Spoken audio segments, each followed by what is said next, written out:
Channel ഇതുവരെ subscribe ചെയ്യാത്തവരുണ്ടെങ്കിൽ അവർ ഉറുമ്പ് കടിക്കട്ടെ. അങ്ങനെ മൊത്തം 3 ദിവസം ഉണ്ടായിരുന്നൊരു ട്രിപ്പ്. അത് ഇത്ര അടിപൊളിയായിരിക്കുമെന്ന് ഒട്ടും വിചാരിച്ചല്ല. ഒരു കാര്യം പറയാം, ജീവിതത്തിൽ ഒരിക്കലെങ്കിലും നിങ്ങൾ വന്നിരിക്കേണ്ട ഒരു സ്ഥലമാണ് ഗാൻഡ്രൂക്ക്. ഇവിടുത്തെ ഗ്രാമക്കാഴ്ചകളും ജീവിതവും നിങ്ങൾക്ക് വേറെ തന്നെ ഒരു അനുഭവമായിരിക്കും. ഇന്ന് മടങ്ങിപ്പോകാനുള്ളത് കൊണ്ട് പാക്കിംഗ് ഒക്കെ നേരത്തെ കഴിഞ്ഞിട്ടാണ് ഞങ്ങൾ ഇവിടെ വിസിറ്റ് ചെയ്യാനും വന്നത്. അതിനുശേഷം ബസ്സിൻ്റെ ടൈം ആയപ്പോൾ ബാഗും തൂക്കി ഞങ്ങൾ പുറത്തേക്ക് ഇറങ്ങി. ഏകദേശം 10 മണിയായപ്പോൾ ആ ഒരു ബസ് ടൈം കണക്കാക്കിയാണ് ഞങ്ങൾ ഇറങ്ങിയത്. ഇവിടെ എന്താ പ്രശ്നം എന്ന് വെച്ചാൽ നമ്മൾ 1-2 പേരെയായിട്ട് ബസ്സിൽ കൊണ്ടുപോയില്ല. വലിയൊരു ബസ്സാണ്.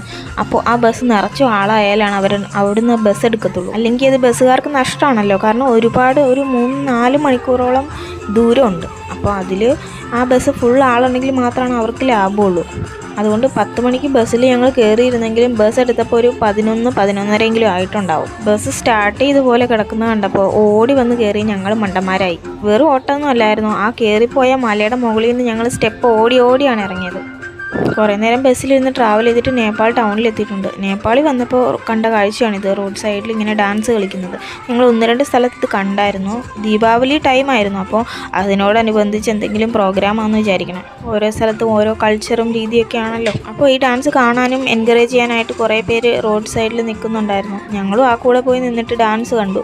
ഈ ഒരാൾ ഡാൻസ് കളിച്ച് കഴിയുമ്പോഴത്തേക്കും ആ ഗ്രൂപ്പിൽ ഇരിക്കുന്ന അടുത്ത ആൾ വരും. എന്നിട്ട് അയാൾ കഴിയുമ്പോൾ നെക്സ്റ്റ് ആൾ, അങ്ങനെ ഇവർ കണ്ടിന്യൂ ചെയ്യുമായിരുന്നു. ഇതിന് മുൻപ് ഞങ്ങൾ കണ്ടത് നേപ്പാളിൽ വന്ന് ഇറങ്ങിയ സമയത്ത് ബസ് സ്റ്റാൻഡിൽ നിൽക്കുമ്പോൾ റോഡ് സൈഡിൽ ഇങ്ങനെ ആൺകുട്ടികളും പെൺകുട്ടികളും കൂടി ഉള്ളൊരു ഗ്രൂപ്പായിട്ട് അവർ ഡാൻസ് കളിക്കുന്ന കണ്ടായിരുന്നു. അപ്പോൾ അങ്ങനെയാണ് ഫസ്റ്റ് ഇത് കണ്ടത്. അത് ഞാൻ അന്നേരം ഒരു കൗതുകത്തിന് വീഡിയോയിൽ എടുത്തു വെച്ചു. പക്ഷേ എന്തിനു വേണ്ടിയിട്ടാണ് അവരിങ്ങനെ ഒരു പ്രോഗ്രാം ചെയ്യണമെന്ന് എനിക്ക് മനസ്സിലായിട്ടില്ല. പക്ഷേ എന്തായാലും നല്ല രസമുണ്ടായിരുന്നു കാണാനായിട്ട്. അത് കാണാനായിട്ട് ഒരുപാട് ആൾക്കാരൊന്നും അവിടെ കൂടിയിട്ടില്ലായിരുന്നു. പിന്നെ ഞങ്ങൾ ഫുഡ് കഴിക്കാനായിട്ട് കയറി. അവിടെ ഉണ്ടായിരുന്നതിൽ കൊള്ളാവുന്നത് മോമോസ് ആയിരുന്നു. അപ്പോൾ അത് ഓർഡർ ചെയ്തു.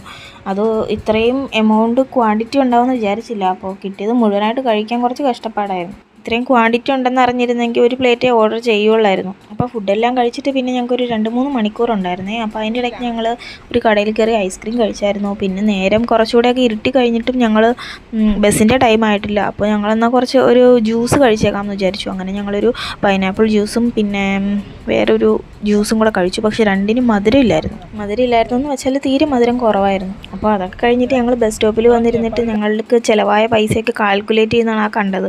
അപ്പോൾ ഇത്രയുള്ള വീഡിയോ. പിന്നെ ഞങ്ങൾ ബസ് കയറി ഗോരഖ്പൂർ എത്തി. ഗോരഖ്പൂരിൽ നിന്ന് പിന്നെ ബസ് കയറി ഞങ്ങളുടെ വീട്ടിലേക്ക് പോവുകയാണ്. അപ്പോൾ എല്ലാവരും ചാനൽ സബ്സ്ക്രൈബ് ചെയ്യുക, ലൈക്ക് ചെയ്യുക.